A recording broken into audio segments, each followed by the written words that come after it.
एक बार की बात है, गौतम बुद्ध का आनंद नाम का एक प्रिय शिष्य था।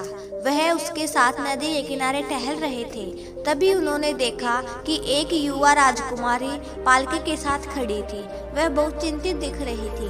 बुद्ध उसके पास गए, तब उन्हें पता चला वह पास के राज्य से लौट रही है। यह यात्रा थका देने वाली थी, इसलिए पालकी को ढोने वाले सेवक थक गए थे। राजकुमारी को आगे ले जाना उनके बस से बाहर हो रहा था, लेकिन राजकुमारी को किसी खास अवसर के लिए महल जल्दी पहुंचना था, इसलिए राजकुमारी चिंतित थी।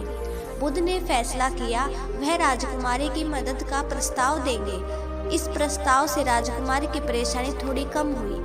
बुद्ध ने राजकुमारी को पालकी में बिठाया और अपने शिष्य आनंद के साथ पालकी को काफी दूर तक ले गए। बुद्ध की इस उदारता से सेवकों को भी खुद को तरोताजा करने का मौका मिल गया। जब सेवकों की थकान दूर हो गई, तब उन्होंने राजकुमारी को महल पहुंचाने का भार अपने कंधों पर ले लिया। इस तरह बुद्ध और शिष्य आनंद का राजकुमारी को अलविदा कहने का समय आ गया। दोनों ने बड़े ही आदर के साथ प्रणाम कहा और अपने रास्ते चल पड़े, लेकिन राजकुमारी ने इस सहायता के लिए किसी भी तरह का आभार नहीं दिखाया, बस उन्हें हाथ लहराकर अलविदा कह दिया था। आनंद राजकुमारी के इस बर्ताव से अंदर ही अंदर काफी नाराज था, लेकिन वह चुपचाप चल रहा था, इस उम्मीद में कि बुद्ध इस पर कोई प्रतिक्रिया देंगे। मगर इसके विपरीत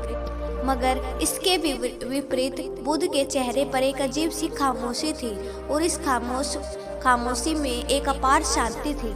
इस बात से आनंद बहुत हैरान था। अब चुप रहना उसके लिए मुश्किल हो रहा था।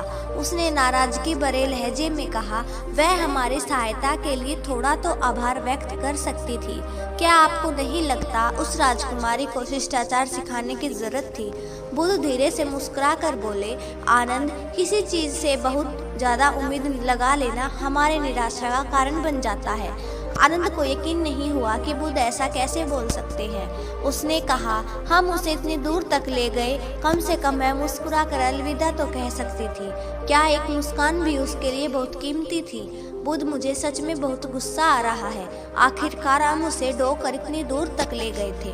बुद्ध ने जवाब दिया, मेरे प्रिय आनंद, मैं उस पालकी को घंटों पहले नीचे रख चुका हूँ, लेकिन तुमने अभी भी उस बोझ को क्यों उठा रखा है? बुद्ध कहते हैं, सकारात्मक लोगों को भी नकारात्मक विचार आते हैं, बस वह खुद को उन विचारों के नियंत्रण में नहीं आने देते। विचार मेहमान की तरह है, उन्हें आने और जाने दो। तो गौतम बुद्ध की इस कहानी से हमें यह शिक्षा मिलती है कि किसी चीज़ से बहुत ज़्यादा उम्मीद लगा लेना हमें नेगेटिव सोच की ओर ले जाता है। कोई कितना भी सकारात्मक क्यों ना हो, उसे भी नकारात्मक विचार जरूर आएंगे।